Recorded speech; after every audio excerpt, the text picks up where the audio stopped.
Hola, ¿cómo están? Yo me llamo Dani Muñoz y hoy día les voy a hacer su primera clase de introducción a la física.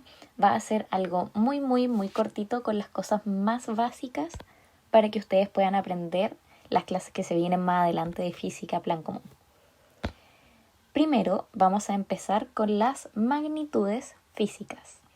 ¿Qué son las magnitudes físicas? Son las expresiones de sistemas físicos o también podemos decir cantidades a las cuales se les pueden asignar distintos valores según un cálculo o una medición.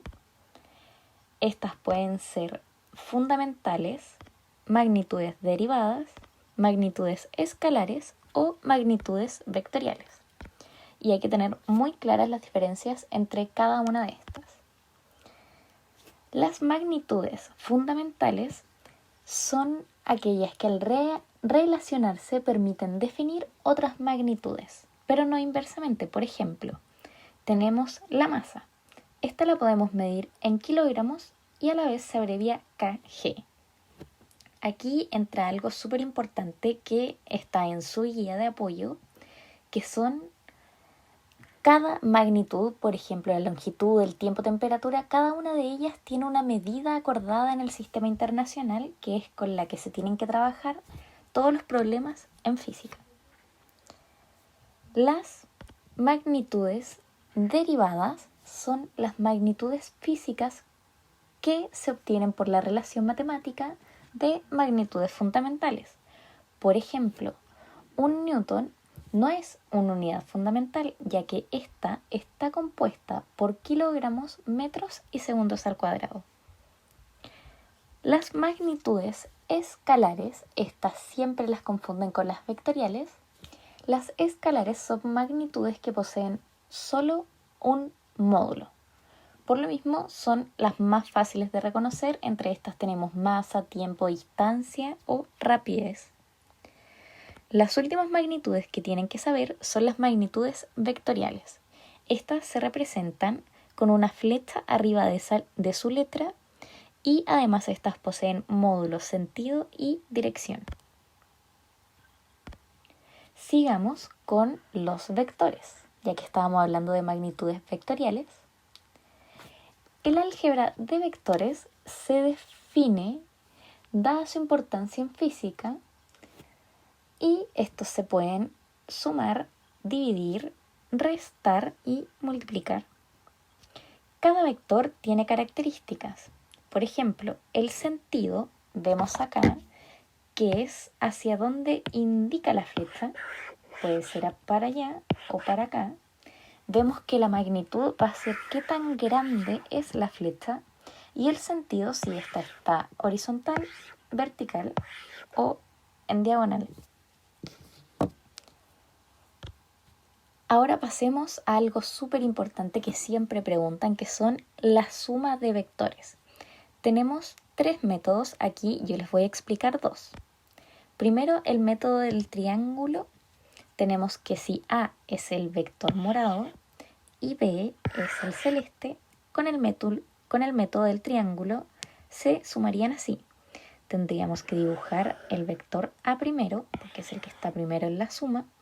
En la punta dibujar el vector B que va hacia allá y la diagonal que se forma, podríamos decir también la hipotenusa que se forma de estos dos vectores, va a ser la suma del vector A más el vector B.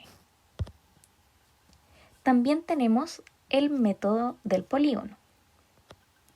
Aquí, ocupando los mismos vectores de ejemplo, tenemos lo siguiente. Sumamos el vector A, lo posicionamos desde este punto que está aquí y lo posicionamos igual que aquí, más el vector B que está acá, lo posicionamos desde el mismo punto que partió el vector A hacia acá.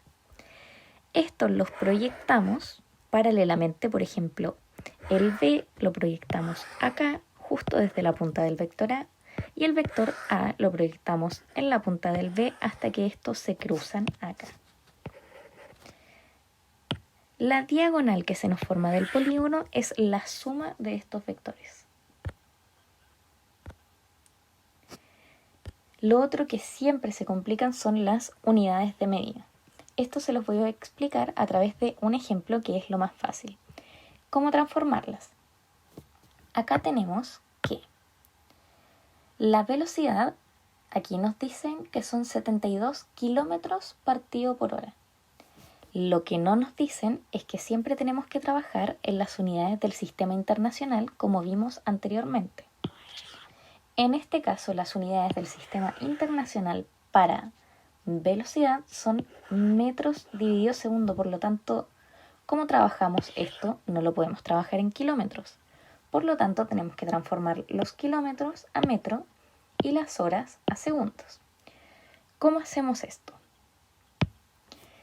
Tenemos aquí los 72 de velocidad que nos dan y nos tenemos que hacer esta pregunta. ¿Cuántos metros son un kilómetro? Nuestro objetivo es que estas dos se eliminen para así poder eliminar los kilómetros. Por lo tanto, si 1000 metros, vamos a anotarla acá, son igual a un kilómetro, multiplicamos, se nos van los kilómetros. La siguiente pregunta que nos tenemos que hacer es ¿cuántos segundos hay en una hora? Con el objetivo de eliminar la hora que está acá abajo. Una hora tiene 3600 segundos. Y la hora, esta vez la anotamos acá arriba porque acá está como denominador y los tenemos que eliminar. Acá, matemática, no me voy a meter en su área, pero este es el resumen de la operación de esto. Se suprimen los ceros, nos queda 10 dividido 36 y nos queda 1 partido 3,6. Esto finalmente lo tenemos que llevar hacia acá y multiplicarlo como originalmente lo teníamos. Entonces nos van a quedar en metros y en segundos y si hacemos la operación nos va a quedar que 20 metros partido segundo va a ser igual a los 72 kilómetros partido por hora. Y así es como debemos transformar las unidades de medida. Esas son las preguntas claves. ¿Cuántos kilómetros son un metro? ¿Cuántos metros son un kilómetro? ¿Cuántas horas hay? ¿Cuántos segundos hay en una hora? En base a esas preguntas tenemos que transformar todas las unidades de medida. Eso ha sido todo por la clase de hoy. Espero que hayan recordado y aprendido más de lo que ya sabían y nos vemos en otra clase de física plan común.